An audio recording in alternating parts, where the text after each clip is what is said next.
Bom dia, gente querida, com que prazer estamos aqui mais uma vez.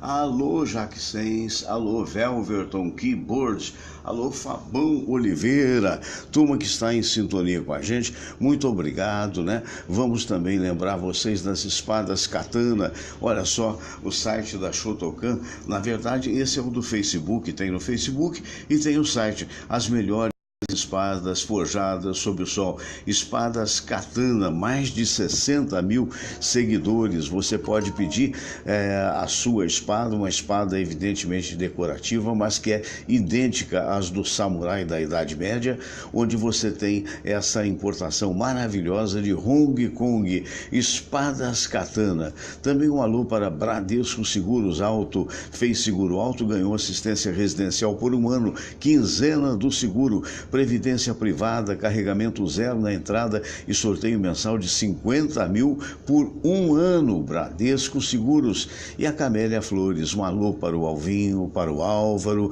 para o Serginho, meu querido amigo Serginho, Álvaro da Camélia também, e um alô para o Robertinho, Rio de Janeiro e Grande Rio, Camélia Flores, ali no Mercado das Flores. Pois é, a gente vai deixar aqui no ponto logo para a prece de Cáritas, daqui a pouco a gente vai fazer, mas por hora o que nós vamos fazer mesmo é a abertura do programa. Vou deixar aqui no ponto, tá vendo?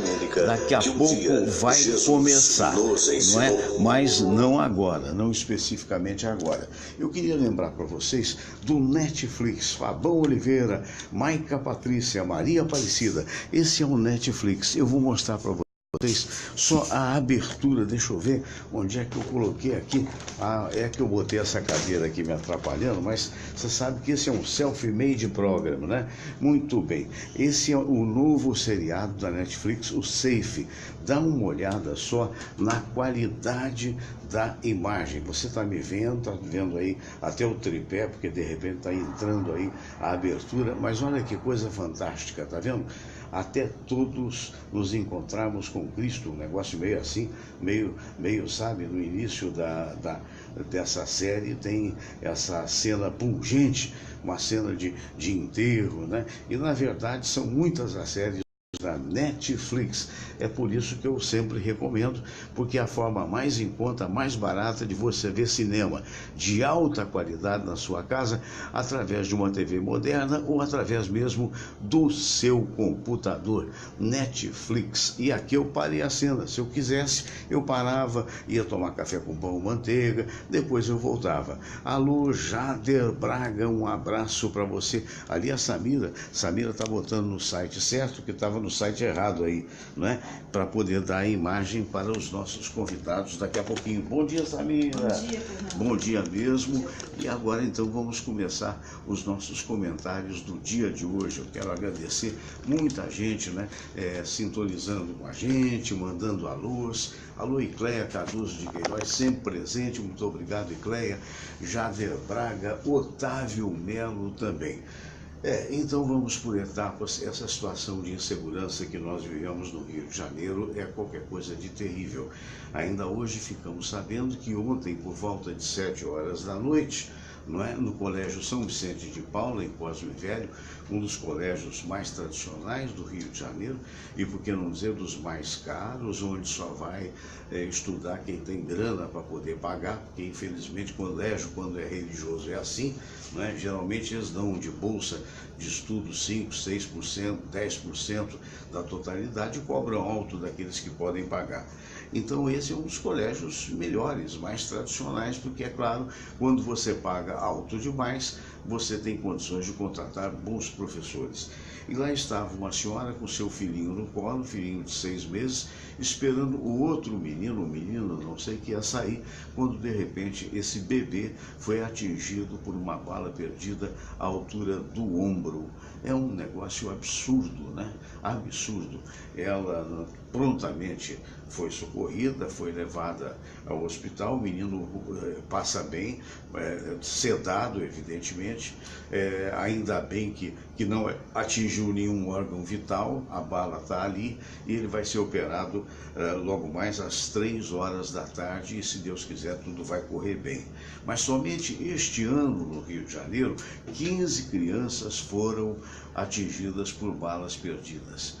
É um negócio absurdo, é um negócio que a gente não consegue entender e a gente tem que puxar a orelha, porque o que eu mais vejo é aparecer um profissional que se diz de segurança, independentemente de se PM ou não, de se do Exército ou não, se apenas consultor desta ou daquela empresa de comunicação, e às vezes até passando um pito na gente, dizendo, não, é uma pessoa que não sabe nada de segurança, vem aí falar. Mas, meu Deus do céu, o que nos resta na democracia é a capacidade de falar, não é? Ronaldo Soldan, abraço para você. Jader Braga, bom dia. Então é a capacidade de falar. Se você vê que está tudo inseguro, se você vê que o pessoal da Rocinha está cada vez mais apavorado com o que está acontecendo, já não tem mais horário para dar tiroteio, de manhã, é de tarde, de noite. Ainda ontem eu tive com um amigo que eu vou preservar o nome, que é até um sargento do Exército. Alô, Sérgio Alves, bom dia. E ele estava me contando que ele se mudou de Jacarepaguá para um outro bairro mais central, porque ele falou, Fernando, Jacarepaguá está entregue. Eu tenho uma casa, esse rapaz falando comigo, seus 35, 40 anos, sargento do Exército, só tem uma casa em Jacarepaguá, e quando eu desisti de ficar em Jacarepaguá, foi quando eu saí e me deparei com um caminhão de roubo de carga, sendo descarregado com mais de 10 pessoas com fuzis, e o detalhe é o seguinte, eu estava com a farda na minha mochila, quer dizer, ainda bem que o cara, não, pode passar, e eu passei. Agora, se tivesse me descoberto, é um negócio, eu teria que rezar para morrer rapidamente. Quer dizer, isso a palavra que eu ouvi ontem. Então, essa é a triste realidade que foi transformada no Rio de Janeiro. Na verdade, me parece que há esforços que estão sendo feitos, evidentemente por parte até do Exército, mas que o próprio Exército foi pego de surpresa com essa ideia que partiu de algum bonitão lá, se não foi para o próprio presidente Temer, essa coisa da intervenção, que não era esperada. Quer dizer, então é aquela história, uma coisa é quando você planeja e a partir do planejamento você faz alguma coisa. A outra coisa é quando você é notificado, olha, vai ter uma intervenção e você tem que planejar depois. E é isso que a gente está vendo.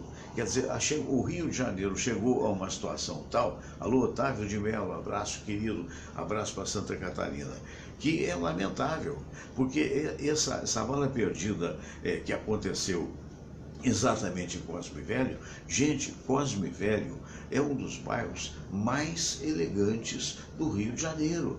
Você tem a Rua das Laranjeiras, que é um bairro elegante, e você tem o Cosme Velho, que seria ali, né, o suprassumo do suprassumo. É no Cosme Velho que fica a mansão, a residência que foi do Dr. Roberto Marinho, hoje transformada em museu, né? Então é um lugar que você sabe que não é uma comunidade, né? E o que está acontecendo? Está acontecendo o que nós acabamos de falar com relação a uma criança em pleno Cosme Velho. Então, infelizmente, a gente é obrigado a reconhecer que em termos de Rio de Janeiro, hoje não existe mais hora, não existe mais lugar, e o que pior, o policiamento, por mais esforçado que seja, que mereça o nosso reconhecimento da parte séria da polícia, porque toda companhia tem a sua banda podre, né? Mas nós estamos falando dos sérios, então merece todo o nosso reconhecimento. São pessoas que vão, muitas das vezes, para o enfrentamento, para tentar defender a sociedade, essa coisa toda. Mas, infelizmente, gente, o que está ocorrendo requer uma resposta muito mais efetiva por parte de todas as forças, da Guarda Nacional, do Exército, da Marinha, da Aeronáutica, seja do que for, porque senão fica na falácia. O que é falácia? É o cara que fala, mas na verdade não prova o que está fazendo. Então, são coisas que a gente tem que parar para raciocinar, a gente tem que parar para analisar, porque é inconcebível admitir que um menor de 6 meses de idade, no colo da mãe, seja baleado no ombro, e ainda bem que foi uma bala perdida, que foi para o lugar que ainda dá oportunidade do garoto tirar lá a bala e sobreviver, talvez com uma pequena cicatriz. Mas é absurdo isso, é verdadeiramente absurdo. Adriano César está vendo a gente também.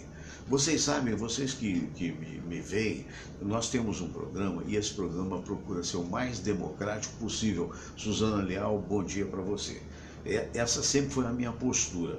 Eu não tenho o hábito de, no rádio, ou mesmo através dos programas de televisão, de tomar partido desta ou daquela pessoa. Eu não tenho. Politicamente eu não tenho. Olha, o Sandro Xavier vai falar do Rodrigo Maia, diz que sua candidatura é forte, porque seu nome tem boa circulação no Congresso. Alguém, pela chaga de Cristo, explica para ele que nem tudo neste país é decidido por mafiosos da Câmara. É o que o Sandro Xavier está falando. Tá certo, Sandro, a gente vai tocar nesse assunto já já. Mas antes temos um assunto também muito importante para ser tocado. Então, eu abro o meu programa para todo aquele que aparentemente seja honesto, né? Eu não tenho bola de cristal, né? Eu imagino que uma pessoa seja séria a partir, naturalmente, da minha análise. Mas a minha análise pode ser falha. Algumas vezes ela falhou, até com pessoas que eu votei, não é? Porque é do ser humano. É muito fácil a pessoa chegar de público e dizer assim: ah, o Brasil precisa de educação, precisa saber votar, todo mundo tem o ar professoral e tal. Mas é aquela história, nem eu nem você, nós não temos bola de cristal. O que nós temos, por exemplo, é um computador. No computador você pode procurar o Google, ver a pessoa que você quer votar e, de repente, talvez você tenha a informação devida da pessoa. Se ela tem, se ela não tem processo, etc. e que tais.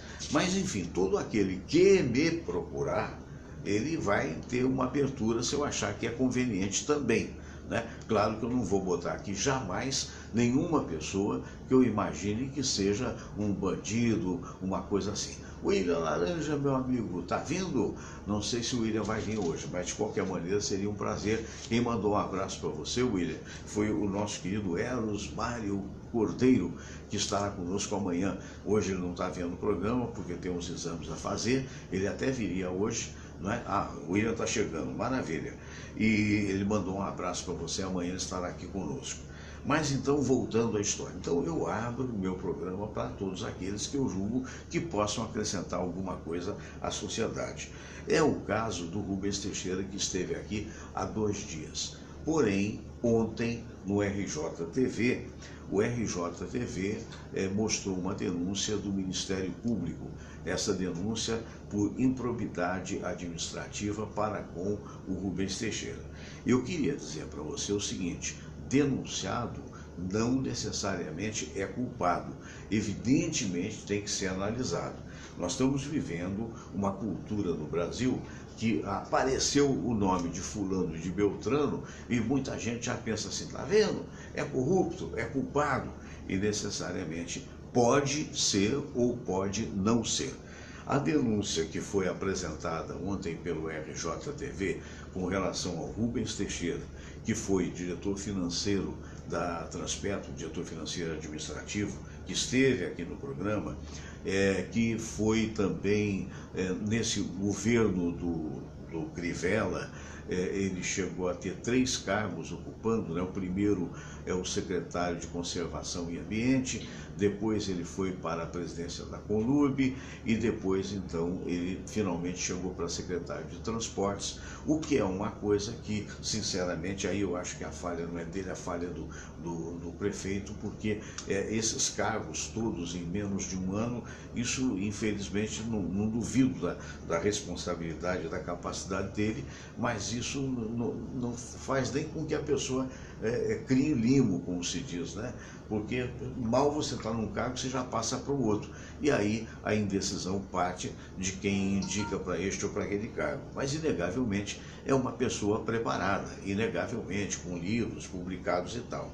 Mas essa denúncia que foi dita pelo RJTV, ela tem de ser apurada. A denúncia que foi dada é a seguinte, de que ele teria feito, na época da Transpetro, se eu ouvi bem, tá aqui para me corrigir se necessário for esta correção, que na época da Transpetro ele tinha autonomia para gastar até R$ 1,5 milhão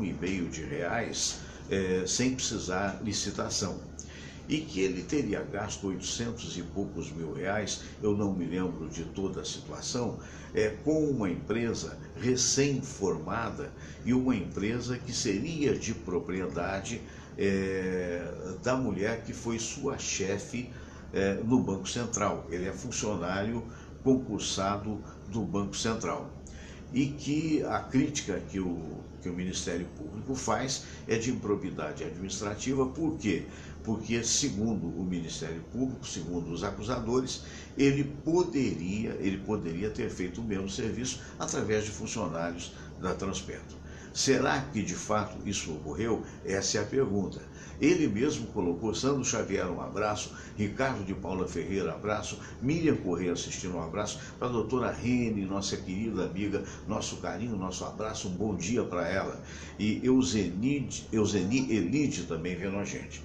Então, o que acontece? Ele mesmo colocou, pena que não está com qualidade, porque se tivesse com qualidade eu mostrava para vocês. Ele colocou uma resposta fazendo um repto à TV Globo, desafiando a TV Globo, dizendo que gostaria de ser entrevistado no Fantástico e por vários acusadores, que ele iria, inclusive, desprovido de documentos e iria, enfim, contar a verdade que ele acha que foi.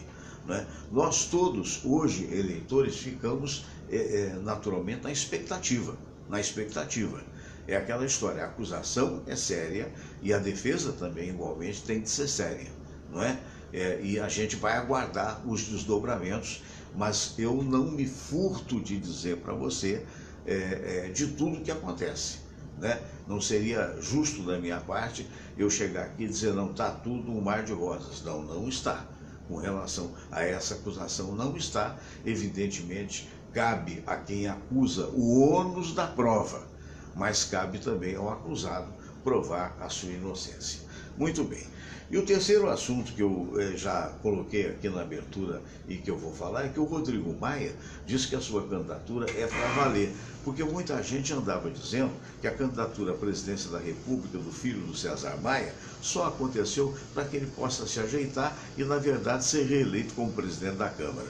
Ele foi entrevistado pela Band, né, lá em São Paulo, e disse que não. E ele tem hoje um tráfego muito bom entre todos os contrários até da Câmara, mas que ele pretende mesmo ser candidato à presidência da República. Perguntado com relação ao crescimento da candidatura do Bolsonaro, que hoje, na ausência do Lula, aparece em primeiro lugar, o Rodrigo disse que não acredita que seja os 11% que estão demonstrando, pelo menos eu nem sabia que tinha 11%, e que isso já estaria caindo para 8% ou para 7%, e que eventualmente vai cair ainda mais. O fato é que continua a indecisão, né, em termos de presidência da República.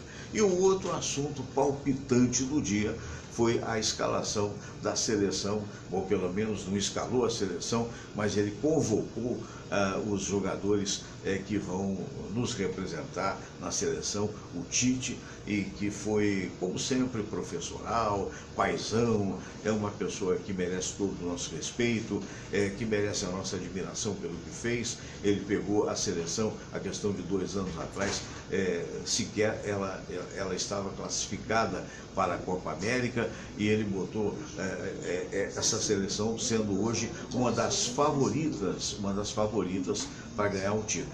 E disse muito claramente, ele apareceu no Jornal Nacional, e disse muito claramente de que ele não pode garantir o título, mas que ele vai fazer o maior esforço possível para que tudo corra bem.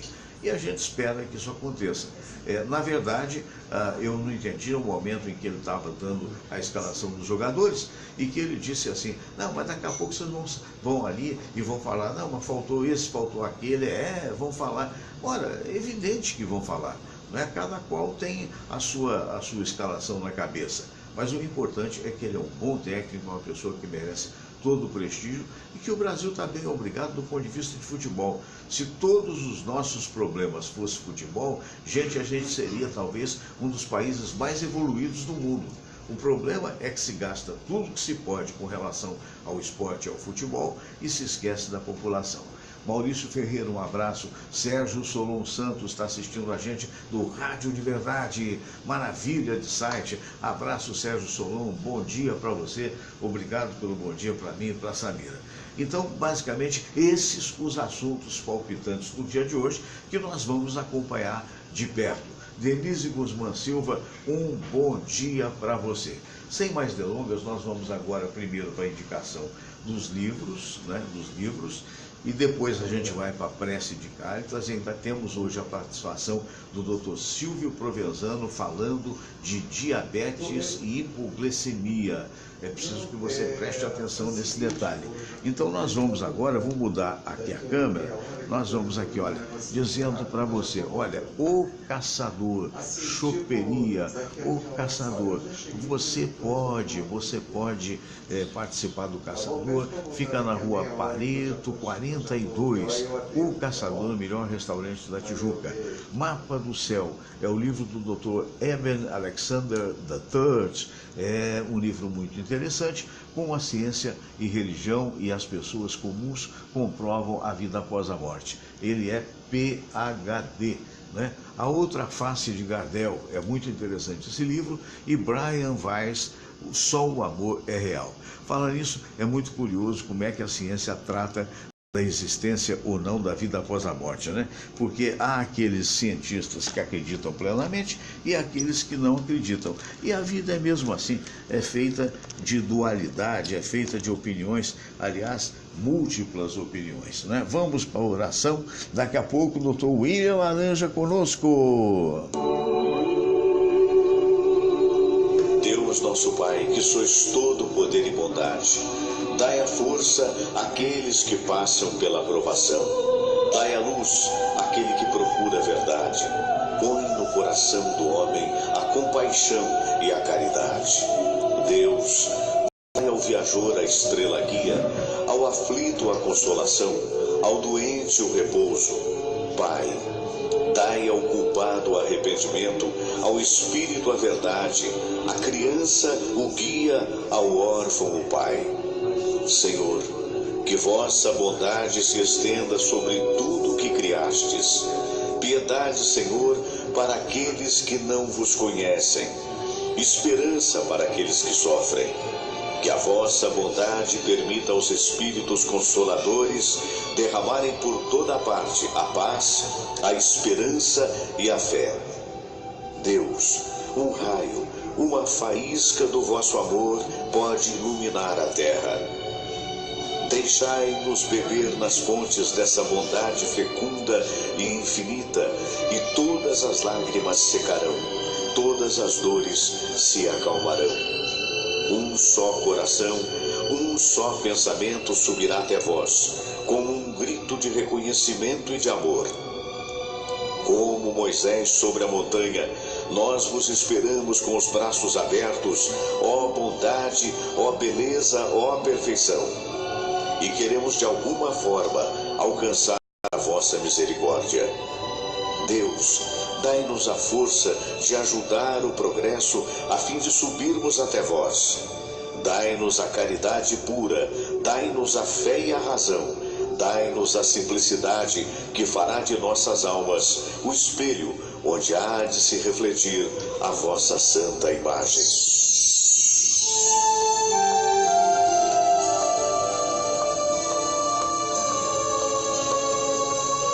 Pai nosso que estais nos céus, santificado seja o vosso nome. Venha a nós o vosso reino, seja feita a vossa vontade, assim na terra como no céu. O pão nosso de cada dia nos dai hoje. Perdoai, Senhor, as nossas ofensas, assim como nós perdoamos aqueles que nos ofenderam.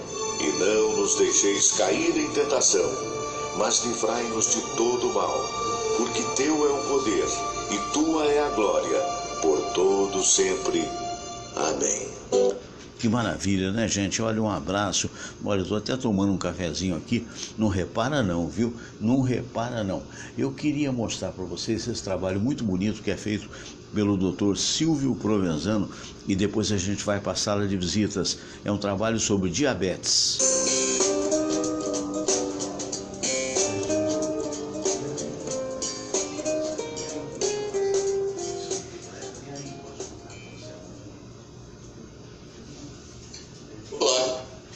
Continuidade à hipoglicemia, sem dúvida alguma, uma das complicações mais importantes que todo diabético deve ter conhecimento. Não somente com relação ao que pode causá-la, o que fazer se eventualmente ela acontecer, mas e como reconhecê-la, Dr. Silvio? Então vamos lá. No outro vídeo eu comentei que os neurônios do sistema nervoso central somente conseguiam produzir energia se houvesse no interior das suas células a presença da glicose. E a glicose, inclusive, penetra livremente, passivamente para dentro do neurônio, mesmo na ausência de insulina. É o único tipo de célula no organismo humano onde esse fenômeno acontece. Nas demais, a insulina tem participação fundamental para que a glicose possa penetrar. Portanto, quando os níveis da glicose sanguínea começam a decair, isso cria uma verdadeira situação de pânico. Por quê? Porque na ausência da glicose, simplesmente o sistema nervoso central não tem como produzir energia. Essa situação de pânico vai se manifestar por uma descarga de natureza adrenérgica. E sintomas adrenérgicos começam a aparecer. Uma sudorese fria, enjoo, sensação de fome, tremores, irritabilidade, visão escura, palpitações. Esses são sintomas adrenérgicos. Se a condição ainda assim não tiver sido reconhecida, e evidentemente dependendo da velocidade de instalação do fenômeno hipoglicêmico, os chamados sintomas neuroglicopênicos vão surgir. São os sintomas devidos à alteração na falha de produção de energia do sistema nervoso central. O primeiro deles, confusão mental, que vai se seguir pela possibilidade de ocorrência de delírios, uma diminuição do nível de consciência, eventualmente o torpor e até mesmo o coma. Alguns indivíduos podem, inclusive, apresentar episódios de natureza convulsiva. Isso devido a uma hipoglicemia então grave. A condição não sendo devidamente tratada, evidentemente que com o rebaixamento do nível de consciência é fundamental que alguém socorra esse indivíduo, o estado evolui para o coma, que pode inclusive redundar no óbito desse indivíduo, razão pela qual nós médicos que cuidamos de inúmeros pacientes com diabetes temos pela hipoglicemia um verdadeiro respeito. Procuramos no dia a dia das nossas consultas orientarmos os nossos pacientes, evidentemente, sobretudo aqueles que estão fazendo algum tipo de medicação hipoglicemiante, em particular sulfonilureias e principalmente a insulina, o que dá a verdadeira dimensão da importância da automonitorização monitorização glicêmica, de modo que o paciente diabético possa controlar adequadamente seus níveis glicêmicos para tentar impedir que essa significativa e grave complicação aguda aconteça.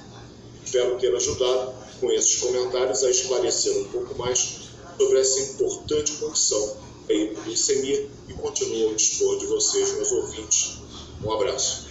Pois é, esse é o nosso querido Dr. Silvio Provenzano e ele tem o seu canal no YouTube. A gente muito prazerosamente transmite para vocês, porque são situações de utilidade pública, né?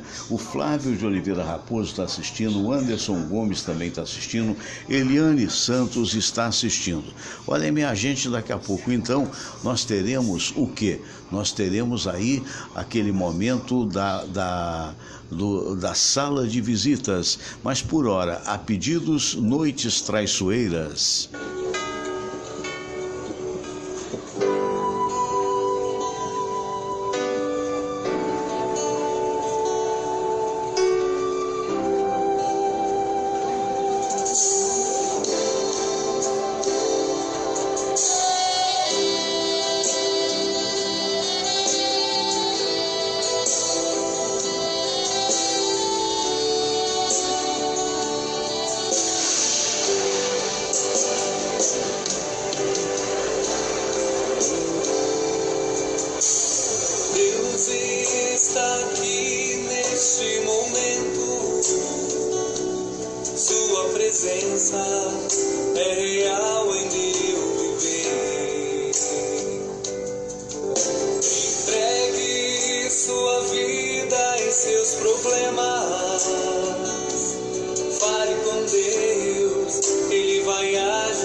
Que maravilha! Tivemos esse momento de força, de fé, e vamos então agora conversar com o nosso querido amigo Dr. William Laranja. Bom dia, William! Bom dia, Fernando. Bom dia, Samira.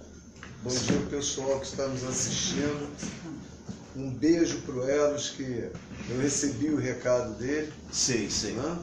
Grande amigo, grande figura, grande personalidade. É verdade. O Eros eu queria também agradecer ao Dr. Pedro Cirilo pela força que ele me deu num problema que eu tive. Graças a Deus já está solucionado.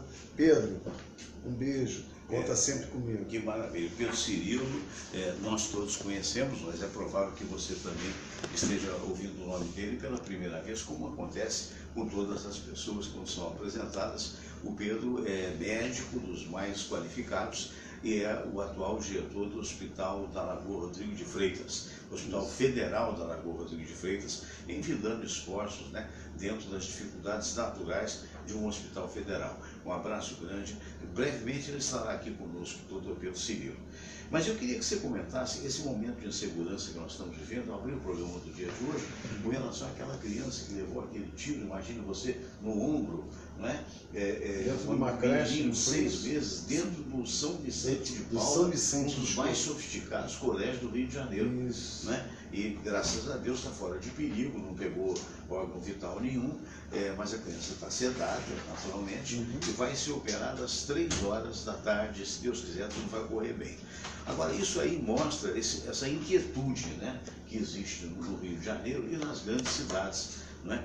E quando a força policial reage de uma forma que tem que ser reagida, evidentemente, penso, e queria saber a sua opinião, William, a gente tem que aplaudir. Aquele caso lá em São Paulo, se não me falha a memória, em Suzano, né, daquela moça que ia levar o filho à escola policial. O policial tem o direito de andar armado, e mais do que isso, e o detalhe é o seguinte: diante de uma situação de risco, que vai botar o risco da vida dele e de outras pessoas também igualmente em risco, ele tem todo o direito de reagir. E aquela senhora, ela inclusive foi condecorada pelo governo de São Paulo, porque ela meteu bala no bandido. E o bandido morreu, e aquela história, a gente lamenta, evidentemente, que se chegue a uma situação tal, mas entre morrer um bandido e morrer senhoras com filhos e outras coisas mais, que morra o bandido. É verdade, Fernando. E eu achei muito justa e digna de elogio a atitude do governo de São Paulo de condecorar essa policial, né? Passando por cima de todas as críticas, que por incrível que pareça houveram críticas quanto à reação dessa policial. Sempre aparece um bonzinho, né, que faria coisa melhor. Que fariam coisa melhor. E na verdade, ela impediu que esse verme, vamos dizer assim, ceifasse a vida de crianças e dos responsáveis, das mães que estavam ali.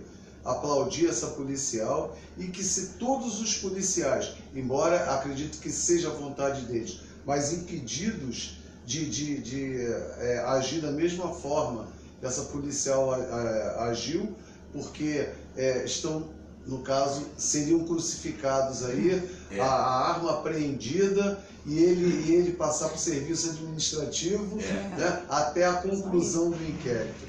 Eu acho que nós estamos numa guerra, Fernando. Nós estamos numa guerra, e a única intervenção que eu estou vendo é a intervenção dos bandidos na rua.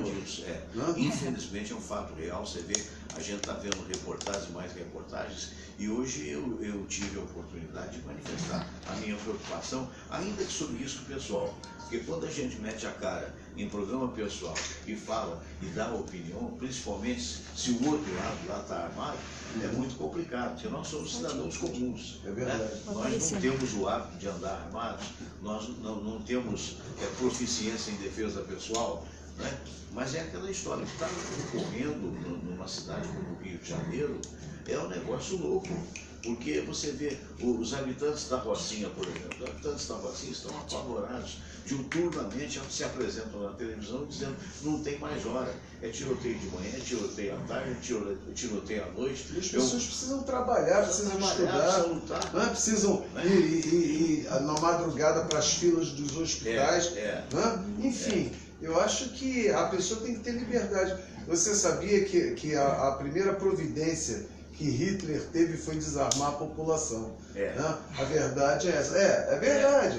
Então esse estatuto de desarmamento eu vejo numa ótica diferente. Né? Porque o povo não pode andar armado. Tem que desarmar o bandido.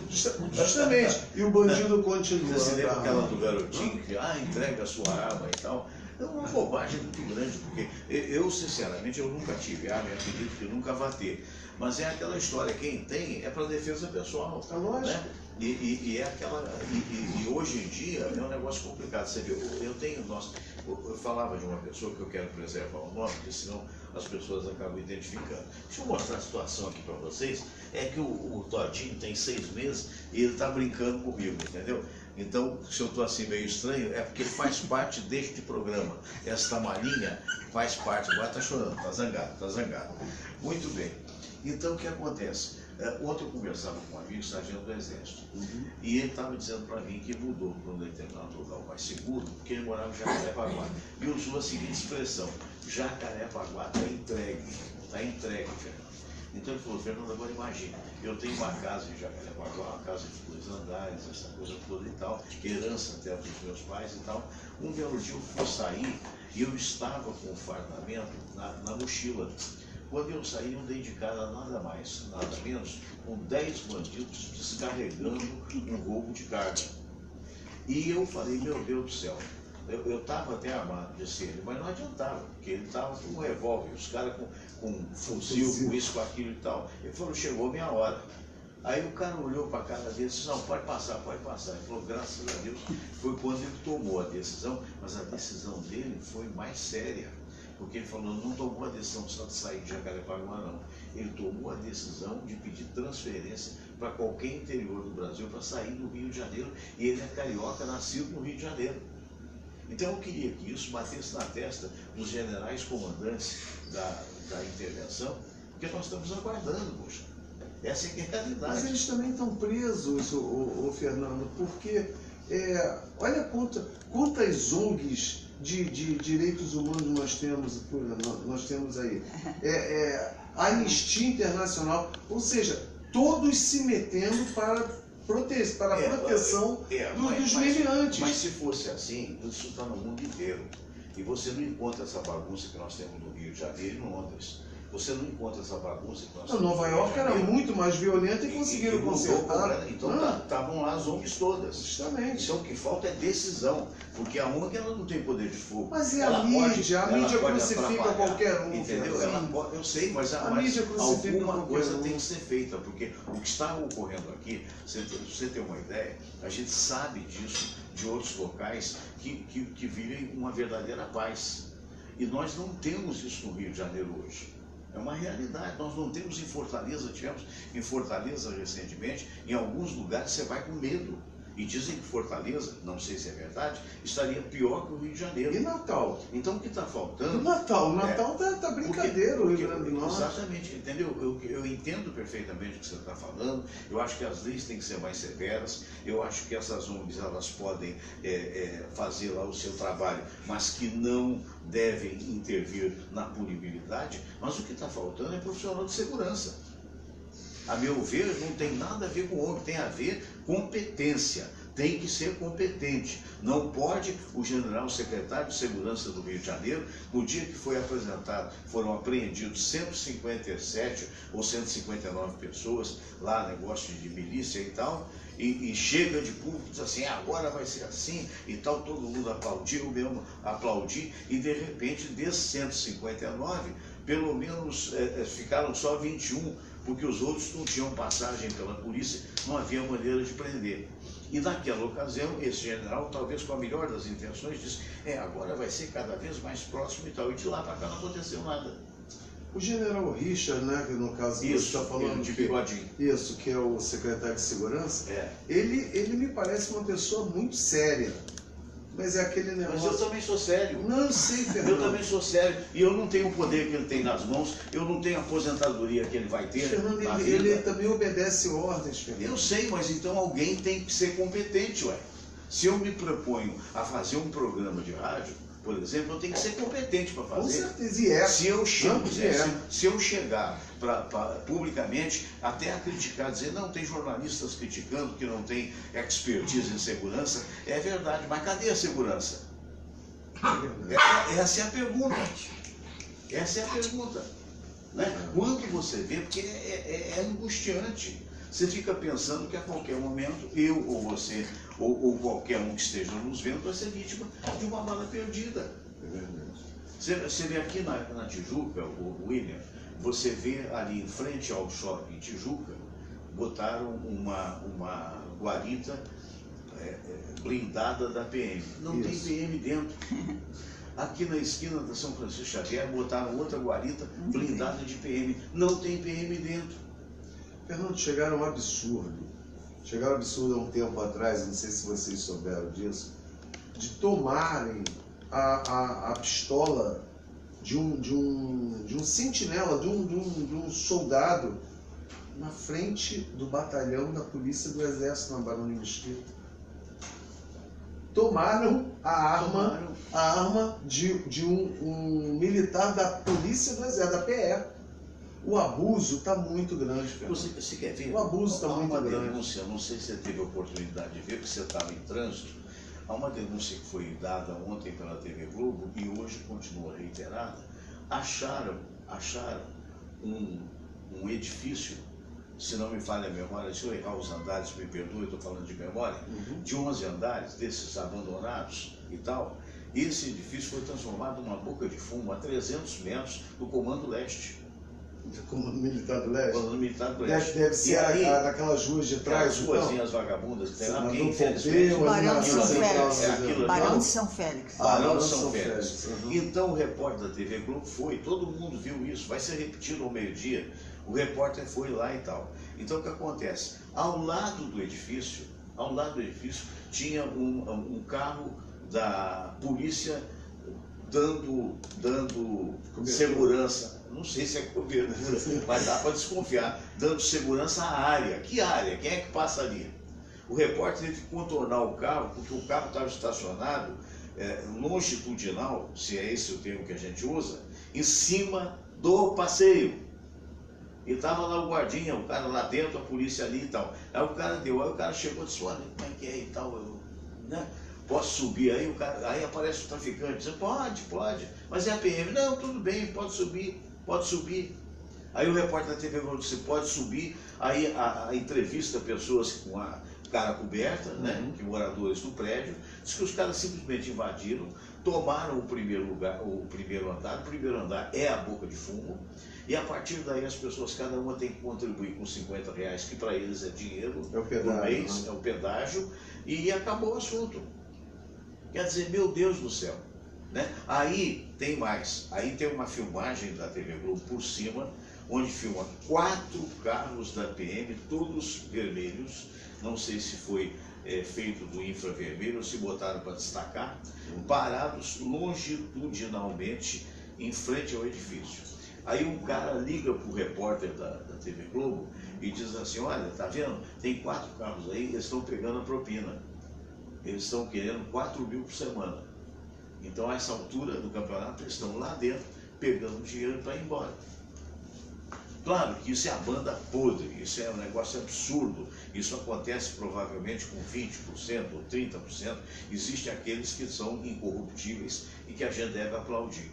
Mas é aquela história, gente, a população tá sem saber a quem recorrer. Fernando, não justificando a atitude, se é que existe essa atitude, né? Que foi denunciada pelo filmada e tal. Se é que existe essa atitude, eu acho que isso... Samir, dá um ossinho para ele, que ele fica menos agitado. Aquele ossinho que você comprou ontem, dá um ossinho.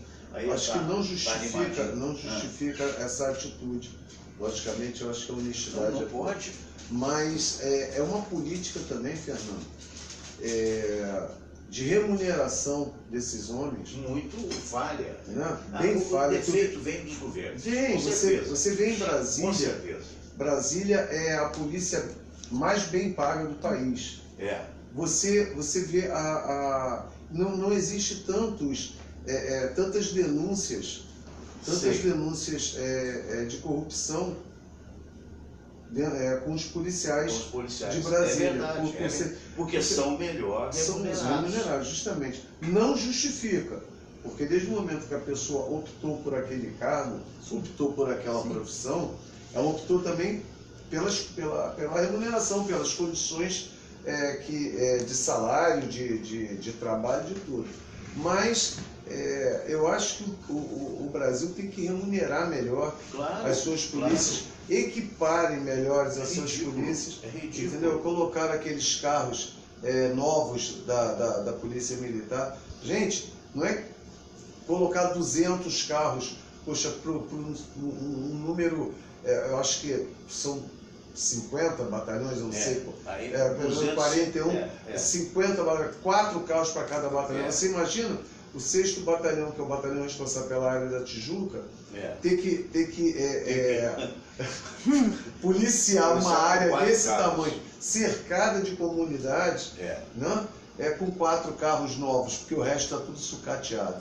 Né? Você falou de Jacarepaguá, que o rapaz saiu de Jacarepaguá.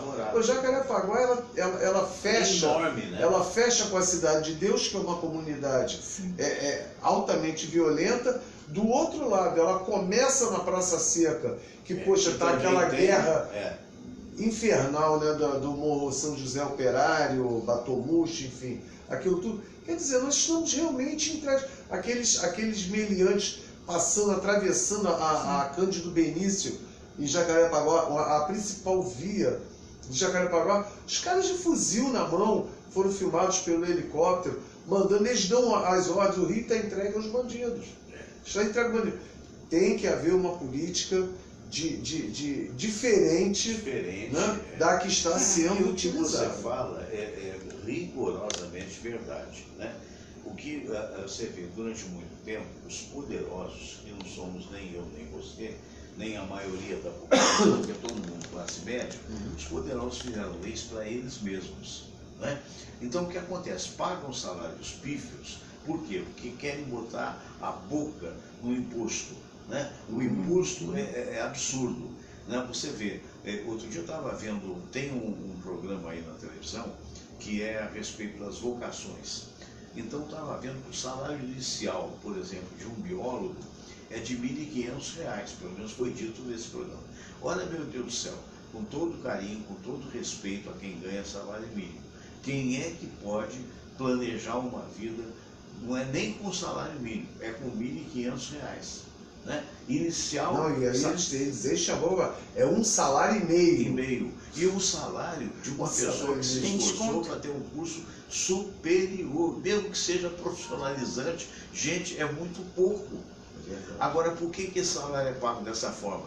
Se você, como empresário, você for pagar R$ 1.500, você vai pagar 3 e tanto de impostos para o governo. Quer dizer, então, o cara que ganha 1.500, que não é interessante para ele viver, porque é muito difícil viver, ele vai custar para o empresário 4.000. E o governo não facilita. Então é aquela história. Ah, mas se pegasse essa grana e volta em termos de serviço, ninguém estava reclamando. Não, você paga IPVA. O seu carro, todo ano, você tem que pagar o IPVA para poder estar legal com o seu carro. O IPVA teria que ser transformado em quê? Melhoria das estradas, das ruas, da sinalização. Né? Além desse IPVA não ser utilizado para isso, porque as ruas estão totalmente em de miséria, as rodovias você vê por aí como é que estão, você também paga as multas, porque a indústria da multa...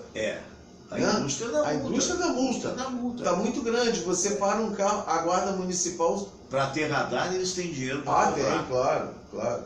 E é um radar como aquele do Alto da Boa Vista, que só não inutilizou esse grande profissional, eu trabalhei com ele, que é o Lidinho, né, o filho do Lídio Toledo. Certo. Né? Um sinal, que era um médico, um radar, ele é um médico, ele continua exercendo a profissão na cadeira de rodas. Na cadeira de rodas, que levou uma bala, vítima de uma tentativa de assalto. Vítima de um radar, de um radar, porque ele parou. De um radar no Alto da Boa Vista de 40 km por hora, independente do horário que você está passando. Você está entendendo? Então eu acho que, desde o momento que você não está tendo o retorno, eu acho que você também não deveria pagar. É verdade. Mas vai não pagar. O que pode acontecer se você não pagar? Você ser parado numa blitz e eles rebocarem o teu carro. Que é um incômodo tremendo também, né? É pior não é isso. Para isso é caro, e custa os olhos da cara para retirar o carro. Para isso tem punição, justamente. Parece que a diária é coisa de R$170 por dia. E outra coisa, eles não dão nem a informação que rebocaram. Está arriscado, cadê meu carro? Aí você não sabe se roubaram, se rebocaram. Onde é que está? Então tem 3, 4, 5 depósitos, você ainda vai ter que adivinhar, que é para demorar. Você vai ter que adivinhar onde é que... É um negócio absurdo. Não, e os caras dos absurdo. reboques são todos É um terceirizados. negócio absurdo. Todos terceirizados sim. e ganham por produtividade, filho. Você quer, quanto mais rebocar, mais eles ganham. Mais eles ganham. Quer dizer, você já viu eles rebocando o carro? Parece ladrões, parece. É tão rápido, porque pode chegar o dono, então eles são muito rápidos. Tira, bota o carro em cima, o outro sai puxando. Quer dizer, uma coisa assim, absurda, que é um roubo velado. Na minha opinião, isso é um roubo velado. O cara vai lá e rouba teu carro. Houve alguém que, certa feita, num debate que eu fiz, que disse assim, devia ter um adesivo, né? Um adesivo, olha, rebocamos o teu carro, foi com o endereço tal e tal, vai lá buscar. Não interessa isso. Mas isso eles não fazem. Colavam no chão, o cara chegava na porra, né? Agora, eu não sei se seria uma boa ideia, mas era uma ideia. Então é o que você está falando, quer dizer, são coisas que a gente observa, quer dizer, quem teve a oportunidade, tem a oportunidade de viajar, vê exemplos extraordinários, inclusive no Brasil. Não é? Você vai, por exemplo, numa cidade muito menor, que é Gramado, mas você chega lá, tudo limpo, tudo arrumadinho e tal. Quando você vai atravessar a rua, não precisa de sinal, que você bota o pé, o cara para. Brasília também é assim. Brasília também. Curitiba é assim. Quer dizer, então você observa que há possibilidade. A questão de uns 2 anos atrás, eu e Samira fomos ao Peru, a cidade de Lima, no Peru. E eu me lembro que o Sérgio Américo é uruguaio, meu amigo Sérgio Américo, filho de Uruguai, e o Sérgio falou, Fernando, o que vale a pena é Miraflores. Então nós fomos para esse bairro de Miraflores, que é um bairro provavelmente do tamanho do Flamengo, do tamanho de Copacabana, muito bonito e tal. Você não vê um buraco na rua. As calçadas são aquele tipo de, quem já foi lá sabe do que eu estou falando, aquele tipo de cimento que parece papel couché, sabe, que ele é brilhoso, bonito, os jardins bem cuidados, né? E ainda para esnobar, você vê um país que é financeiramente inferior ao Brasil. E ainda para esnobar, eles botam banners nos postes dizendo Ciudad Segura, né? Ou seja, uma cidade segura. Mas isso aí não é só os possível. Fernando, isso passa por uma coisa que nós não temos: educação da população. Para aquilo continuar bonito, é porque a população preserva aquilo. Entendeu? É difícil aqui. Aqui você bota uma estátua do Carlos Drummond de Andrade. Nego rouba o óculos, chuta o óculos. Você vê esse Agora é aquela povo mal educado, história. que merece. Mas você sabe o que acontece? É aquela história. A elite não educou o povo. E não interessa. E não interessa, que é massa de manobra. Claro. Então os piores continuam Quanto mais sendo aqueles que analfabeto, estão na elite. melhor de você. Exatamente. Poxa, Então aí quando você observa, meu Deus do céu, o que é isso? Né? Você vê a educação largada, você vê os hospitais largados, né? Com grandes profissionais no seu interior, você mesmo é um deles, né? Você mesmo atesta isso com 30 e tantos anos como paramédico de hospital, né? Você sabe a qualidade que tem, mas cadê o material? Cadê as verbas?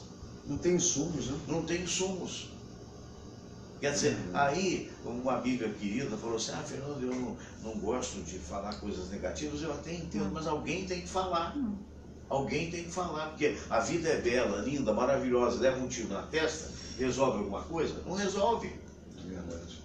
Se nós não tomarmos consciência, se a gente agora que acabou a Copa do Mundo, pelo amor de Deus, vamos torcer pelo Brasil, tomara que se ganhou ou não ganhou, para mim tanto faz como tanto fez. Mas se ganhar, oba, vou ficar feliz. No dia seguinte, eu já estou procurando para saber quem são os caras que eventualmente possam garantir alguma coisa de qualidade na política. Até agora não apresentou Ninguém. Até agora não me vem, não apresentou ninguém. Só falar seus mesmos de sempre, essa coisa toda. É um negócio louco, é uma pena. O caso do imposto de renda, Fernando. Deixa de pagar o imposto de renda. Exatamente. Você tem bens. Então, eles vão penhorar seus bens, vão fazer... Agora, e o perdão da dívida? Eu não sei, me perdoe se eu estiver errado, tá?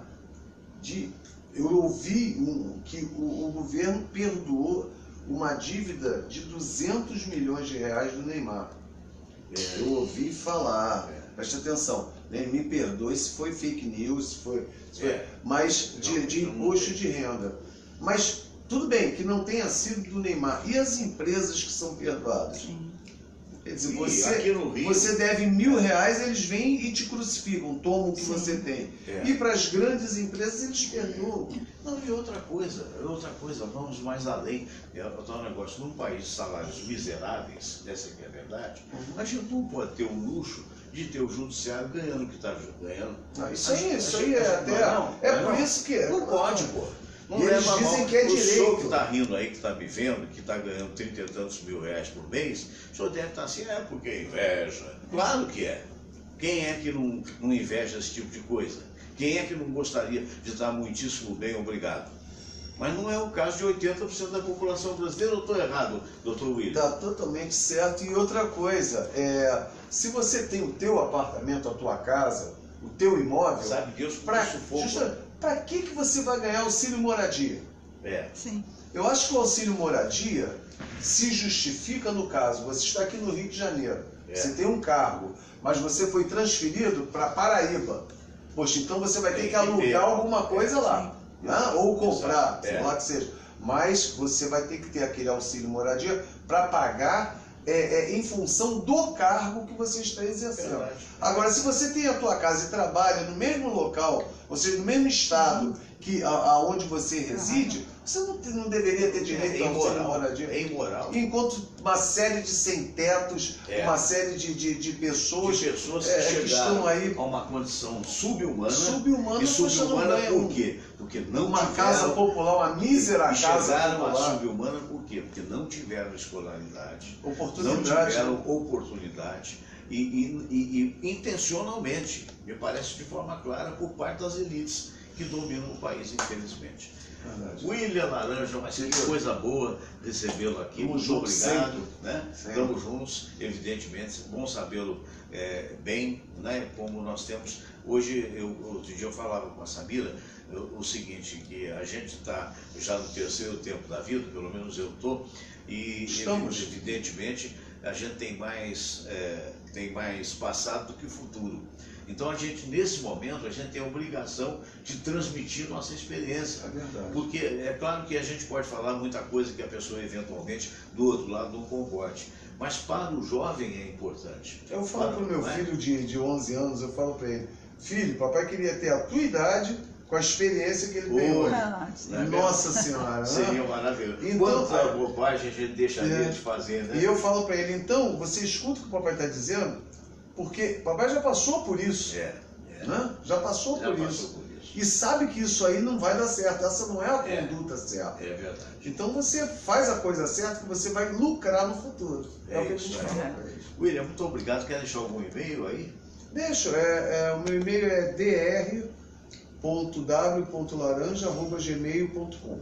Perfeito. Um abraço para o nosso querido doutor Pedro Cirilo, né, Pedrão? Quero vê-lo você aqui. Se Deus quiser, isso vai acontecer. A gente esqueceu, foi de combinar, né? Eu quero mandar um abraço para a doutora Rene Kercher também, nossa querida amiga. Ela está se superando e ela está de férias também. Se Deus quiser, ainda vai a Portugal, espero, né? Para poder descansar bastante. Abraço grande, Rene. A Miriam Correia, a todos que estão vendo a gente, Cirilo Reis, aquela turma, Fernando Pereira, maravilhoso, a Tânia Maneiros, a Maria Zélia Seabra, o Cristiano Dadásio, né, Samira? É isso mesmo? Cristiano Dadásio. Dadásio, Então, olha, a todos vocês, muito obrigado pelo carinho da audiência. Amanhã, se Deus quiser, teremos o programa. Na quinta-feira, excepcionalmente, eu não farei este programa, porque eu tenho um compromisso em Guapimirim na parte da manhã, inadiável. Então, na quinta-feira não teremos o programa, que voltará na sexta-feira. Amanhã, sim, às 8 horas estaremos aqui. Bom dia, Rio de Janeiro, bom dia, Brasil, bom dia, mundo inteiro. Namastê.